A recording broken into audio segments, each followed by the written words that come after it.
English, they say proof of the pudding is in eating it. So I have eaten the pudding. I have seen Xinjiang. I have met people. I have enjoyed their hospitality. I have seen with my own eyes the happiness and joy in their eyes. There is nothing powerful than the facts and the reality. Hello everyone, welcome to InXinjiang, telling you the most truth about Xinjiang from expert eyes.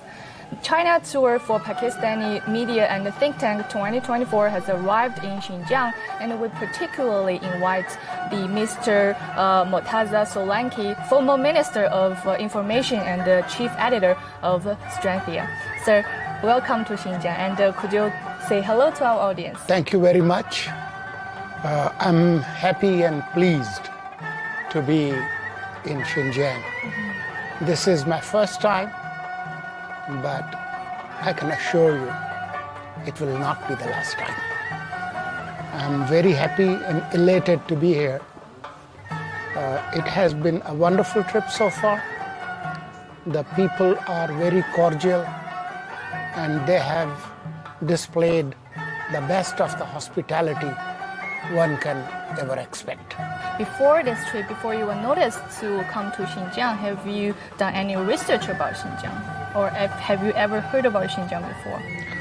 Of course, because Xinjiang is our next door neighbor. In our language, they say, you can change everything, but you cannot change your parents and you cannot change your neighbors. Xinjiang will always be there as a good neighbor.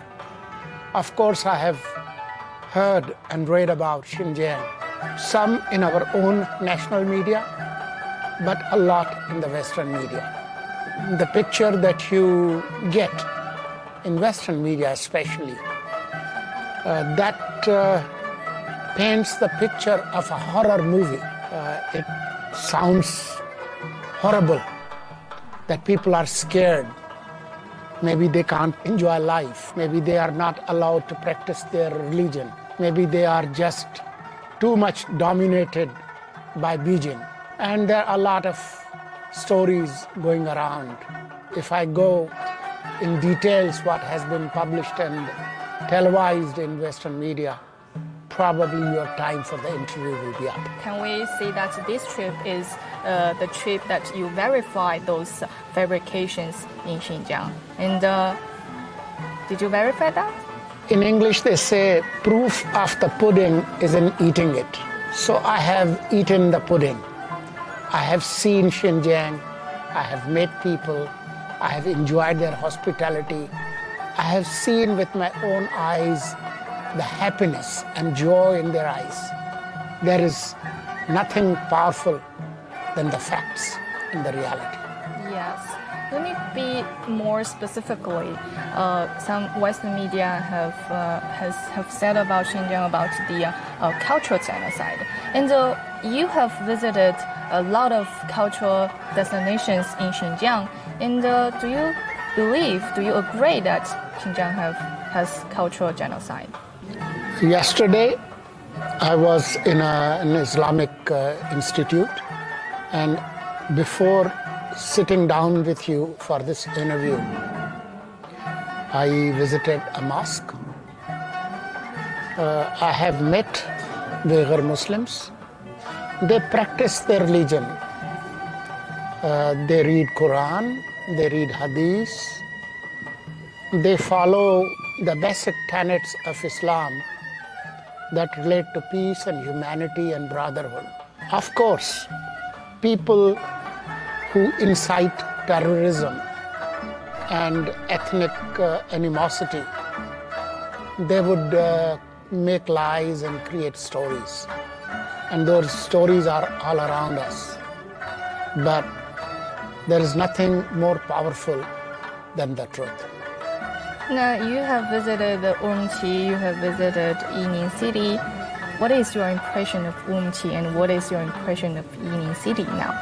Before coming here, there were a lot of stories of underdevelopment and backwardness of Xinjiang. The minute your aircraft lands in Urumqi, if you look from the window of your plane, all you see is high-rise buildings. And when you land, you see modern cars. Yesterday we had gone to an IT park. So you see that it's no more a backward Asian sleepy region. It's a region that's hustling and bustling with energy, technology, and new ideas. So we all know that the Muqam is one of the world intangible cultural items in Xinjiang. How do you think the preservation of the ethnic instrument and ethnic culture in Xinjiang? I think the diversity is the real strength of People's Republic of China. That people are diverse, cultures are diverse, are different, but there is some common thread connecting them all together. So there is unity in diversity.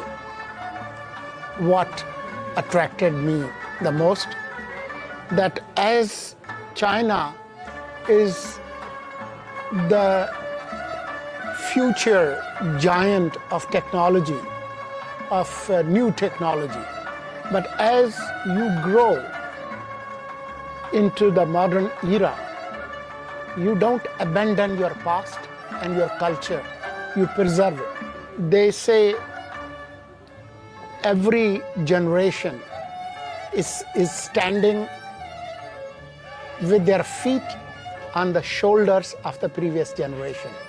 There is a continuity.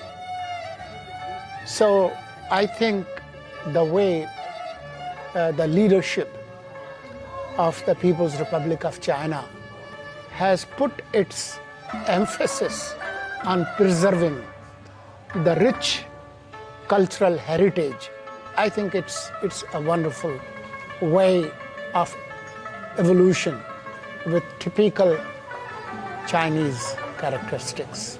Yes, I think we all now sitting in the diversity, right? And speaking of the diversity, how do you think of this Kazanqi ethnic and cultural street? It was just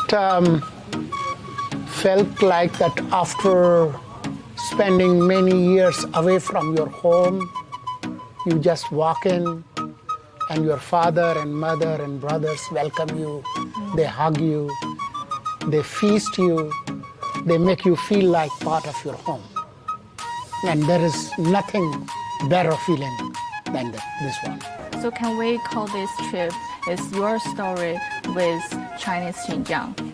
I think it's an immemorable story. I would not forget it. It's wonderful.